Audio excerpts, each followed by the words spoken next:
어제 우리는 주일 오후 예배 말씀을 통해서 예수님을 통하여서 시작된 신약, 즉 새 언약 시대의 백성의 지위와 또 축복이 얼마나 큰지를 알게 되었습니다.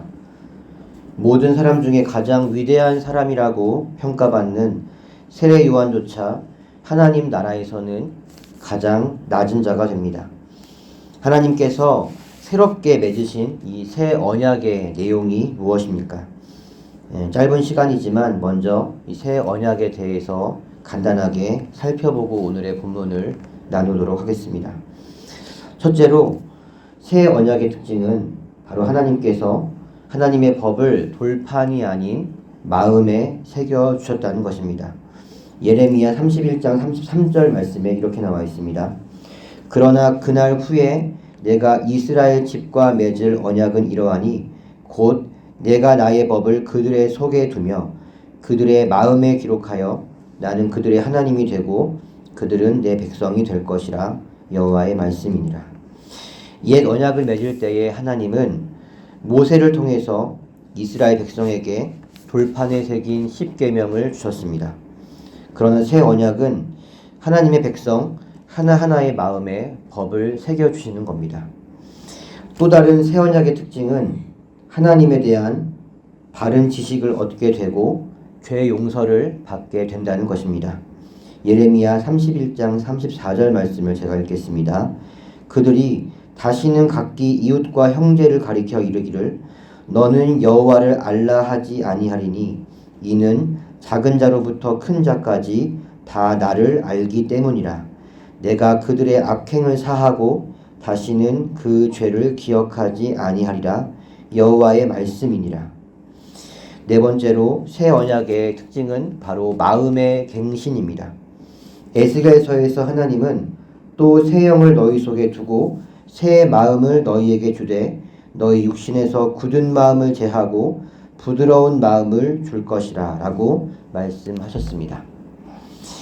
마음에 하나님의 법을 새기고 하나님에 대한 바른 지식을 얻고 죄 사함을 받으며 마음이 새로워질 것이다. 이것이 새 언약의 중요한 내용입니다. 구체적으로 마음에 새겨진 하나님의 법이 무엇입니까? 바울이 로마서 8장에서 말한 생명의 성령의 법을 의미합니다. 또한 우리는 하나님에 대한 지식을 어떻게 얻게 될까요? 구약시대 때에는 제사장, 율법 선생, 서기관들을 통해서 율법을 배웠습니다. 그러나 구약에서도 시대가 악해져 갈수록 그들은 제대로 율법을 하나님을 가르치지 못했습니다. 예수님은 그들이 천국문을 사람들 앞에서 닫고 그들도 들어가지 않고 들어가려 하는 자도 들어가지 못하게 한다며 그들을 향하여서 매우 분노하셨습니다. 그러나 그들이 선하든 악하든 그들은 하나님에 대한 지식을 가르치는 데 있어서 좋은 교사가 되지 못했습니다. 하나님에 대해서 제일 잘 가르칠 수 있는 교사는 누구일까요? 우리가 공부할 때에 우리가 공부할 책에 대해서 가장 잘 가르칠 수 있는 사람은 바로 그 책의 저자이죠. 바로 하나님 자신이 하나님에 대해서 제일 잘 가르쳐 줄 수 있습니다. 요엘서에서 하나님은 내 영을 남종과 여종 그리고 만민에게 부어줄 것이다 라고 예언하셨습니다. 하나님은 당신의 영이신 성령을 통해서 하나님에 대한 바른 지식을 가르쳐 주십니다. 예수님은 성령님에 대해서 그가 너희에게 모든 것을 가르치고 내가 너희에게 말한 모든 것을 생각나게 할 것이다 라고 예언하셨습니다. 우리는 어떻게 죄 사함을 얻게 되었습니까? 구약시대에는 동물에게 죄를 전가시켜 그 동물을 죽임으로써 죄의 문제를 해결했습니다. 그러나 이 제사는 일시적입니다. 제물이 불완전하기 때문에 이스라엘 백성은 계속해서 제사를 드려야만 했습니다. 하지만 예수님은 멜기세덱의 계열을 따르는 완전한 제사장이며 동시에 흠없는 완전한 제물이 되어 하나님을 만족시키는 한 번의 영원한 제사를 드렸습니다. 우리는 예수님으로 인해 죄의 근본적인 문제를 해결할 수 있게 된 것입니다. 마지막으로 새 언약의 특징인 이 마음의 갱신은 무엇을 의미할까요? 요한복음 3장에서 예수님이 니고데모에게 말씀하십니다. 사람이 물과 성령으로, 다시 말해 하나님의 말씀과 성령으로 다시 태어나지 않으면 하나님 나라에 들어갈 수 없다. 니고데모가 이 말을 이해하지 못하자 예수님은 육으로 난 것은 육이요 영으로 난 것은 영이니라고 말씀하시며, 이 거듭남이라고 하는 것이 바로 영적으로 다시 태어나는 것이다 라고 그 의미를 가르쳐 주십니다. 즉 마음의 갱신이란 예수님을 영접할 때에 하나님의 말씀과 성령을 통하여서 다시 마음이 새로워지는 것을 의미합니다. 정리하자면 새 언약은 예수님의 십자가 사건 그리고 오순절 성령 강림을 통하여서 성취되었고, 이제 예수 그리스도를 믿으면 거듭나게 되고 그의 마음에 성령께서 계시어 하나님에 대하여서 가르치시고 성령의 도움으로 하나님의 법을 순종할 수 있으며 하나님의 직접적인 인도를 받을 수 있는 것입니다. 예수님의 능동적인 순종과 수동적 순종으로 인해서 율법의 저주에서 벗어나 이제는 언약 백성의 축복을 누릴 수 있게 된 것입니다. 그리고 누구나 예수님을 믿음으로 영생을 얻게 되었습니다. 성도 여러분, 어떠십니까? 새 언약 백성의 지위가, 하나님께서 새 언약 백성에게 주신 이 축복이 얼마나 큰 것인지 느껴지십니까? 담임 목사님은 어제 설교에서 옛 언약 시대와 새 언약 시대의 차이를 마치 조선시대의 거북선과 오늘날의 최첨단 항공모함의 차이로 설명하셨습니다. 그 아무리 세례 요한이었어도 그는 구약의 마지막 사람으로서 오늘날 우리가 누리는 이 모든 것들을 누리지 못했습니다. 사랑하는 성도 여러분, 새 언약 백성인 우리는 하나님께서 주신 이 새 언약 백성의 혜택을 적극적으로 누려야 합니다. 우리 안에 하나님의 영이 계십니다. 성령의 인도를 따르면, 성령의 감동에 순종하면, 그리고 성령님을 존중하면 우리는 세상이 줄 수 없는 평안과 기쁨, 그리고 보호와 인도, 그리고 축복을 받게 됩니다. 그런데 왜 우리는 그분을 쉬게 만듭니까? 왜 그분을 근심하게 만듭니까? 그토록 새 언약 시대를 고대하던 구약의 백성들이 우리의 이러한 모습을 보고 무엇이라고 말하겠습니까? 미련하고 게으르고 어리석은 자라고 비난하지 않겠습니까?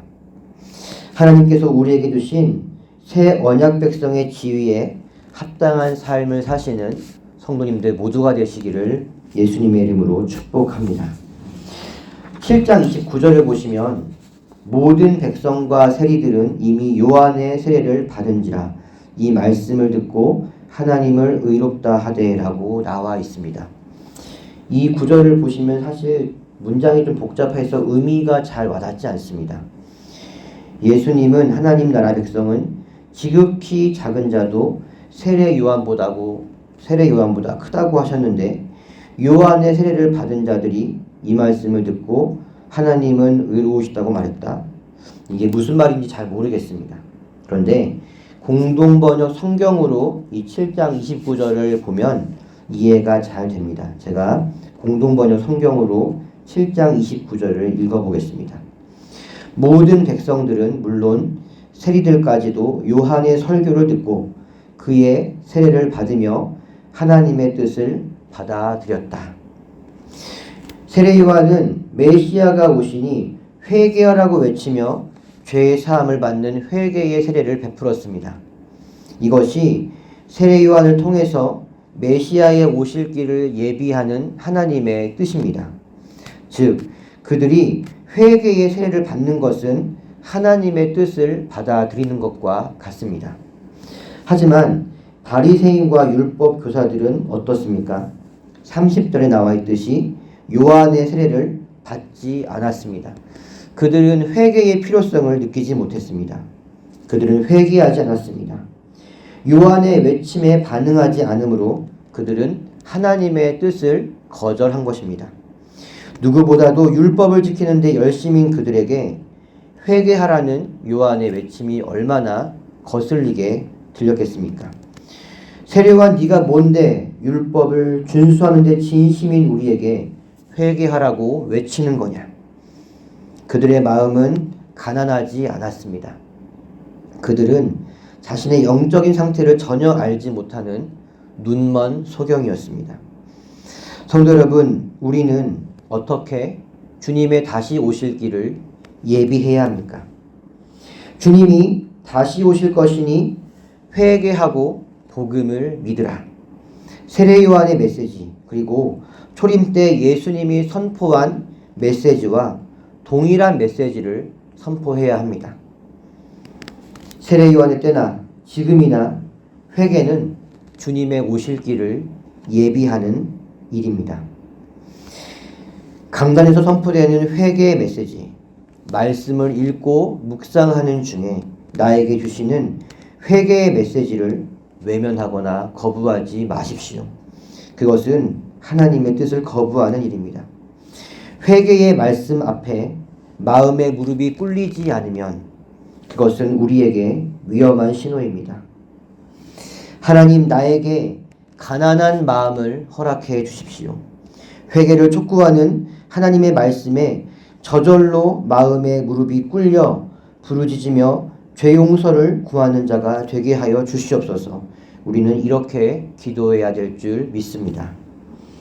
우리 함께 7장 31절 32절을 같이 읽겠습니다. 함께 읽겠습니다. 또 이르시되 이 세대의 사람을 무엇으로 비유할까? 무엇과 같은가?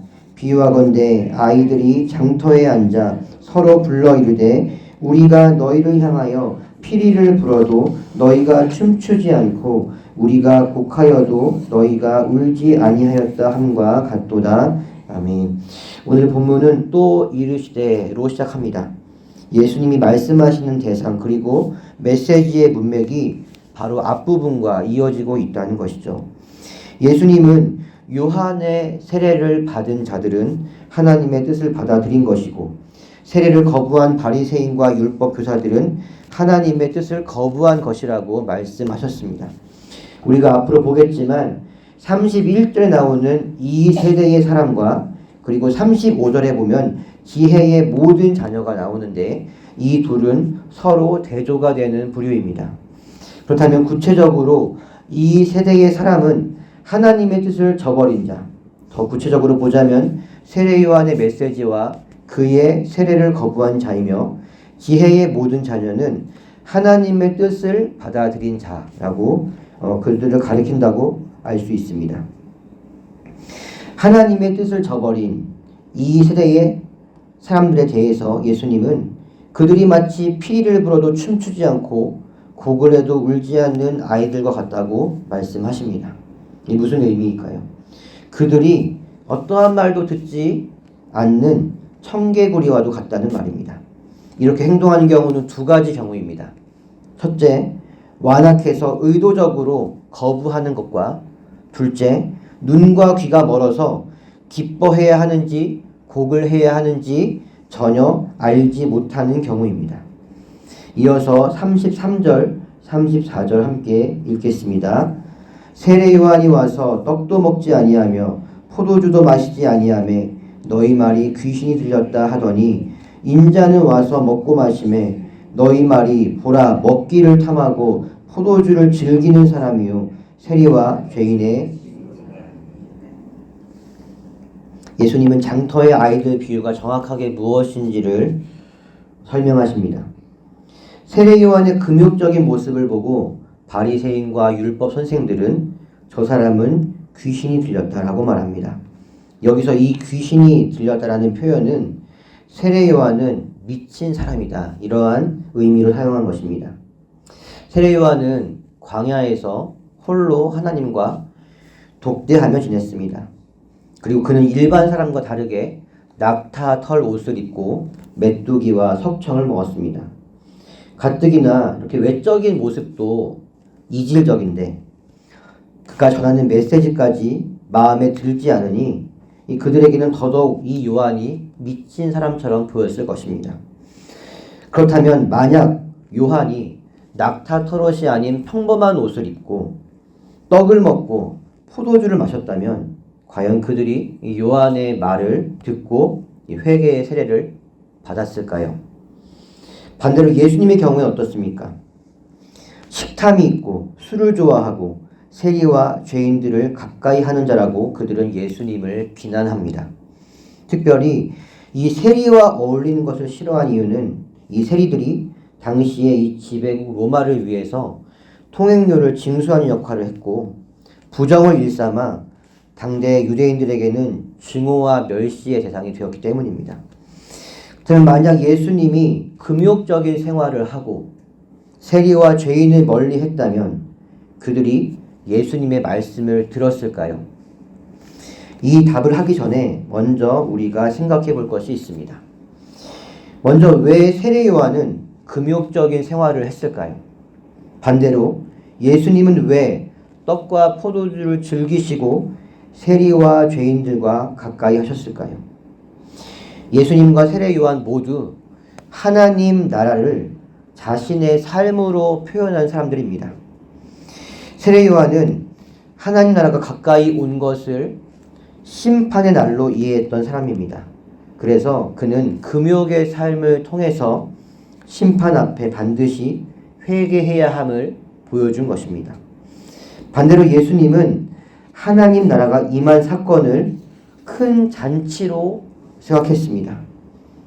그래서 왜 요한의 제자들은 금식하고 기도하는데 당신의 제자들은 먹고 마시냐는 질문에 예수님은 혼인집 손님들이 신랑과 함께 있을 때에는 금식하지 않는다라고 말씀하셨던 것입니다. 하나님이 인간의 몸을 입고 이 땅에 오신 시대야말로 큰 기쁨의 시간이 아니고 무엇이겠습니까? 성령으로 마음이 갱신되고 하나님에 대한 바른 지식을 얻고 하나님의 뜻을 순종할 수 있으며 하나님과 교통 동행할 수 있는 시대, 마귀의 압제에서 진정한 자유와 해방을 얻게 된 이 새 언약의 시대야말로 큰 기쁨의 시간이 아니고 무엇이겠습니까? 그러나 혼인잔치의 신랑이신 예수님이 십자가에 달리심으로 신랑을 빼앗길 날이 옵니다. 새 언약의 시대가 열렸지만 성도가 고난과 핍박을 받는 시대가 옵니다. 그리고 하나님의 우편에 계신 예수님이 구원주가 아닌 심판주로 오실 것입니다. 하나님 나라는 계속해서 이 땅에 임하고 있습니다. 하나님의 통치는 계속해서 회복되고 확장되고 있습니다. 우리는 크게 기뻐하는 동시에 회개하며 거룩한 삶을 살아야 합니다. 세례 요한과 예수님이 이렇게 서로 상반된 모습을 보였지만 그들이 선포한 메시지는 동일했습니다. 회개하라, 천국이 가까이 왔느니라. 때가 찼고 하나님 나라가 가까이 왔으니 회개하고 복음을 믿으라.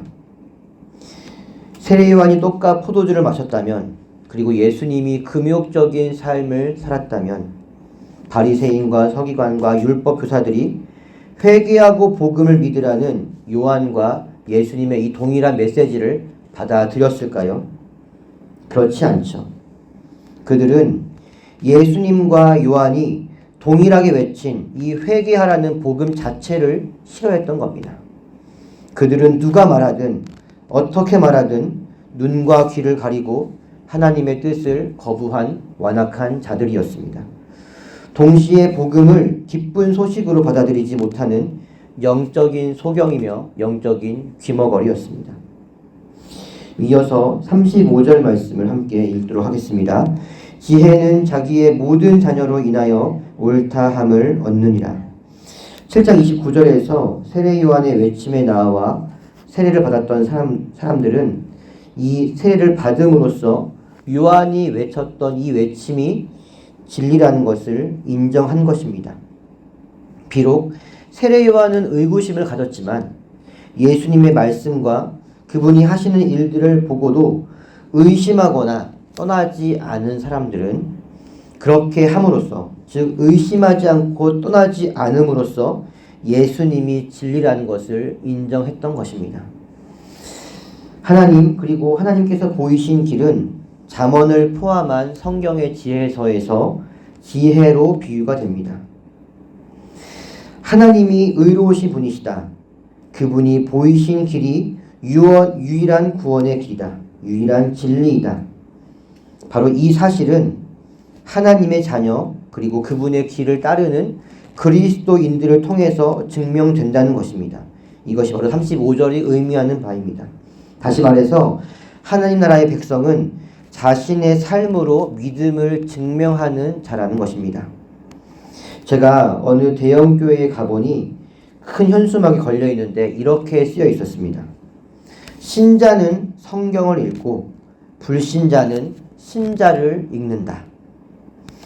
성도 여러분, 세상이 어떻게 예수님을 봅니까? 성도의 삶에 반사되는, 성도의 삶에 묻어나는 예수님을 보는 것입니다. 그래서 우리는 말씀대로 살아야 하는 것입니다. 그래서 우리는 성령의 인도하심을 따라 살아야 하는 것입니다. 우리가 잘못 살면 예수님이 왜곡됩니다. 우리가 잘못 살면 복음이 왜곡됩니다. 말씀과 성령을 따르는 삶을 살아 하나님만이 의로우시며 하나님의 길만이 유일한 구원의 길임을 입증하시는 성도님들 모두가 되시기를 바랍니다.